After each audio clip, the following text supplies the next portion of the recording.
एक लड़की की शादी उसकी बिना मर्जी के एक सीधे साधे लड़के से हो जाती है, जिस लड़के के घर में उसकी माँ के अलावा और कोई नहीं था। दहेज में लड़के को बहुत सारा सामान और पैसे भी मिले थे, लेकिन लड़की किसी और लड़के से बेहद प्यार करती थी। अब लड़की की शादी बिना मर्जी के तो हो गई थी और वह अपने ससुराल आ गई थी। तभी सुहागरात के वक्त लड़का दूध लेकर कमरे में आता है और उस लड़की यानी अपनी पत्नी के पास बैठ जाता है। तभी उसकी पत्नी गुस्से से अपने पति से कहती है, क्या तुम मुझे अकेला छोड़ सकते हो? उसकी ये बात सुनकर उसका पति बहुत दुखी होता है, लेकिन फिर भी वह खुशी खुशी ये कहता है, नहीं तुम आराम करो, मैं तो सिर्फ तुम्हारे लिए दूध लेकर आया था। यह कहकर वह अपने कमरे से बाहर चला जाता है। लड़की मन मार कर ही रह जाती है, क्योंकि लड़की चाहती थी कि उसने झगड़ा क्यों नहीं किया ताकि वो उस गवार से तलाक ले सके। अब लड़की को ससुराल में 3-4 दिन हो गए थे, मगर वो तो बस पूरा दिन फोन पर बॉयफ्रेंड से बात करती थी और उधर लड़के की माँ बिना शिकायत करे दिन भर घर का सारा काम करती थी। वह सबके लिए खाना भी खुद ही बनाती थी। फिर भी उसकी माँ के चेहरे पर हर वक्त मुस्कुराहट ही रहती थी। लड़का एक कंपनी में छोटी सी नौकरी करता था। वह बेहद ही ईमानदार और मेहनती था। सुबह अपने काम पर जाता और शाम को थका हारा घर आता, मगर उसकी पत्नी उसे एक गिलास पानी भी नहीं पूछती थी। अब लड़के और लड़की की शादी को करीब 1 महीना हो गया था, मगर अब तक वह दोनों एक साथ कभी नहीं सोए थे। वैसे लड़का बहुत ही शांत स्वभाव का था, इसीलिए वह अपनी पत्नी से कुछ भी नहीं कहता था। फिर भी वह अपनी पत्नी को खुद ही खाना डाल कर देता था, मगर उसकी पत्नी उसके साथ बैठकर खाना कभी नहीं खाती थी। वह अपना खाना अपने कमरे में अलग बैठकर खाती थी। लड़की को दहेज में एक स्कूटी भी मिली थी। लड़का जैसे ही अपने काम पर निकल जाता, उसके आधे घंटे बाद ही लड़की भी अपनी स्कूटी लेकर अपने बॉयफ्रेंड से मिलने चली जाती थी और लड़के के आने से पहले ही वो अपने ससुराल वापस आ जाती थी। एक दिन लड़के की काम की छुट्टी थी और वह घर पर ही था, तो लड़की ने अच्छे भले खाने को भी गंदा कह के अपनी सासू माँ को उल्टा सीधा कहकर खाने को बाहर फेंक देती है। ये सब देखकर लड़के को बहुत गुस्सा आता है और वह गुस्से गुस्से में अपनी पत्नी पर हाथ उठा देता है, मगर उसकी माँ फिर भी अपने बेटे को ही डांटती है। इधर लड़की को झगड़े का एक बहाना ही चाहिए था, जो कि उसे मिल गया था।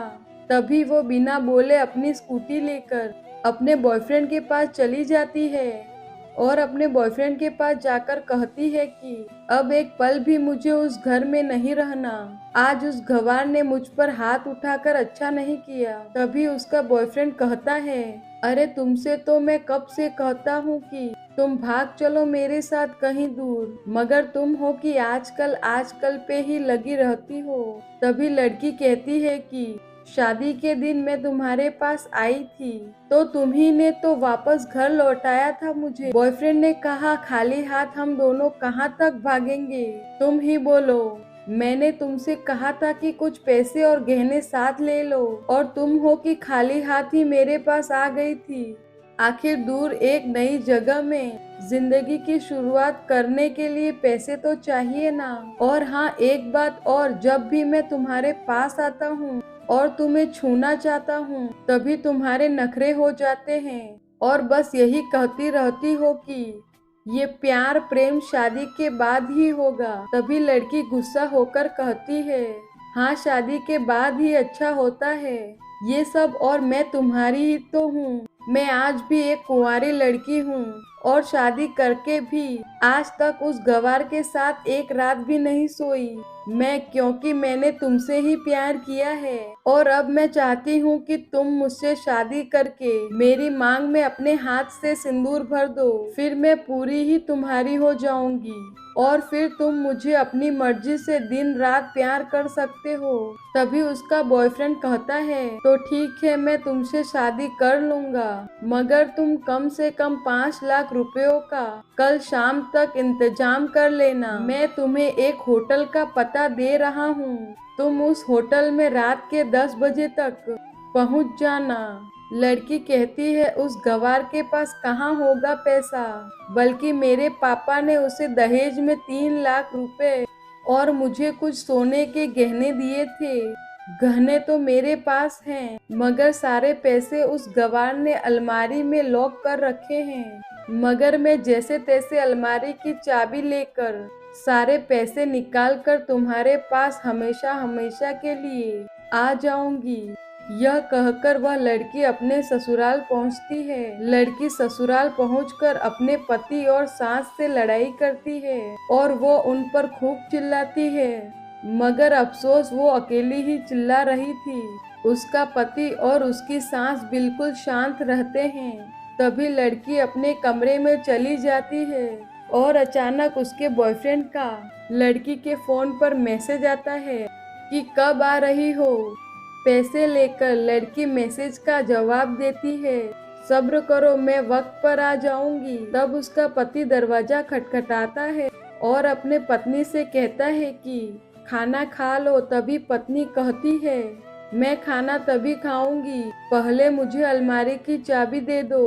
पति दरवाजे के नीचे से चाबी देकर कहता है, यह लो, अपना काम करके खाना खा लेना, क्योंकि अभी तक मैंने और माँ ने भी खाना नहीं खाया।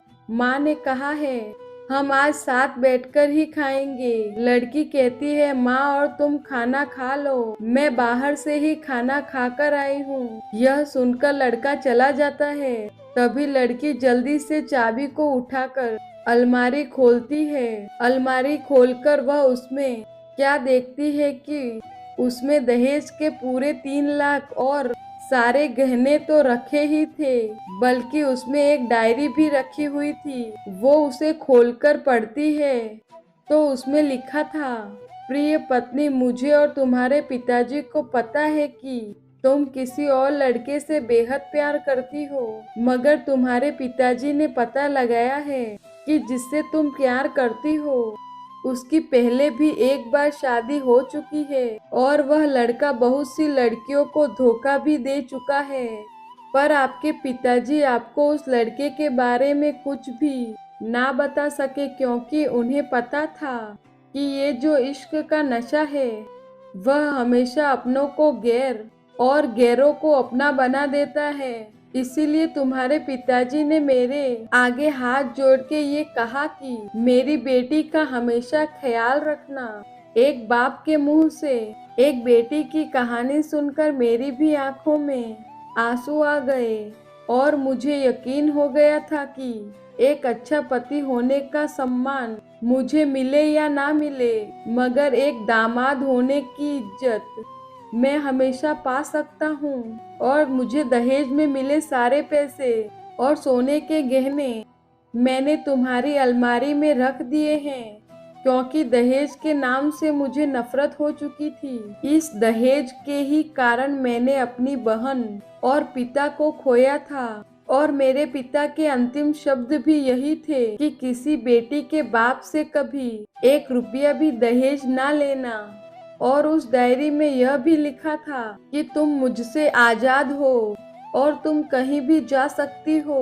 डायरी के बीच के पन्नों में तलाक के पेपर रखे हैं, जहां मैंने पहले ही अपने साइन कर दिए हैं। जब तुम्हें लगे कि अब इस गवार के साथ नहीं रहना, तब तुम भी इस तलाक के पेपर पर साइन करके अपने सारे पैसे और जेवर लेकर जा सकती हो। लड़की डायरी पढ़कर हैरान थी और परेशान भी थी। ना चाहते हुए भी उसके गवार पति के शब्द ने उसके दिल को छू लिया था। अब वो न चाहते हुए भी गवार पति के अनदेखे प्यार को वह महसूस करने लगी थी। वह फूट फूट के रोने लगी। डायरी में आगे लिखा था कि मैंने तुम्हें इसीलिए मारा क्योंकि आपने माँ को गाली दी। जो बेटा खुद के आगे अपनी माँ की बेइज्जती होते सहन कर ले, फिर वह बेटा ही कैसा। इसीलिए मुझे माफ कर देना, क्योंकि मेरे लिए माँ का दर्जा सबसे बड़ा है और आपको मैं दुल्हन बनाकर अपना हमसफर बनाने लाया हूँ। आपसे जबरदस्ती करने नहीं। आपको मुझसे प्यार हो ना हो, लेकिन मैं अंत तक सिर्फ आपसे ही प्रेम करता रहूंगा। अब फैसला तुम्हारे ही हाथों में है। अब लड़की दुल्हन बन चुकी थी और उसकी आंखों से आंसू बह रहे थे। अचानक लड़की के बॉयफ्रेंड का फोन आता है। तभी गुस्से में लड़की अपने फोन को स्विच ऑफ करके फोन का सिम कार्ड तोड़ देती है।